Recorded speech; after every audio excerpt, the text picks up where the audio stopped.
Hello, everyone. This is a very tired Alan from The Intuitive Trader, and today I have quite a few meetings, but I got a message from a fellow in India inquiring about Zoom stock and whether or not he should be taking his profit.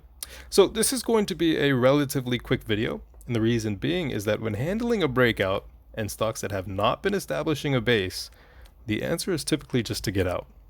So, we'll talk about the breakout, the range, and the trend just for a little bit before I give my opinion. So just to take a bit of a look back at March and April, Zoom had dipped after a relatively impressive 2 month trend up and had fallen about 6%.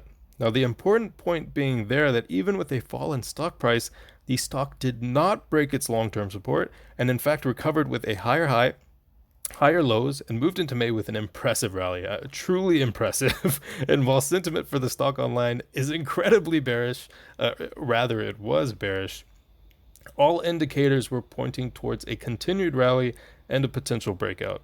So personally, I stayed away from the stock for multiple reasons. The first being that there were just way too many variables to consider, especially concerning their security issues and the Chinese American potential trade war that's going to be happening again. Or I don't even know, maybe real war. Right? So, and the second thing being that I didn't have enough capital to support the position. And you'll ask me, what do you mean you didn't have enough capital to support the position? And I would say it's tech. There's a thing called FOMO, and there's also a thing called you'll never know where it's actually going to go because there are so many external factors, and you're messing with a valuation that is so large that it's priced for perfection. And whether you're going on the downside or the upside, you have to have a lot of money there to be able to average into that position.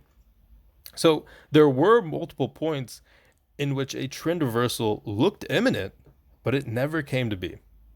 So at this price, has anything changed? Why would it be different? Well, it's not. To this day, there has not been a single indication that Zoom has reached the end of its rally, but personally, I've actually just started to short Zoom around the 520 mark, and I will continue to average my position for as long as it trends higher because I have the proper amount of capital, in my opinion. But you might be confused. Why are you betting against a stock that you've stated continues to look strong? And the answer is gravity exists in this market. And after 6 years of trading, I've had a good amount of luck catching tops, averaging into a top when I entered too early. And Zoom as a company warrants a large premium for its ability to take advantage of the post-corona market. But as someone who enjoys a good swing trade, Zoom gapping down to support at 415 to 390 is enough for me to close the trade and buy that next ticket to Cuba.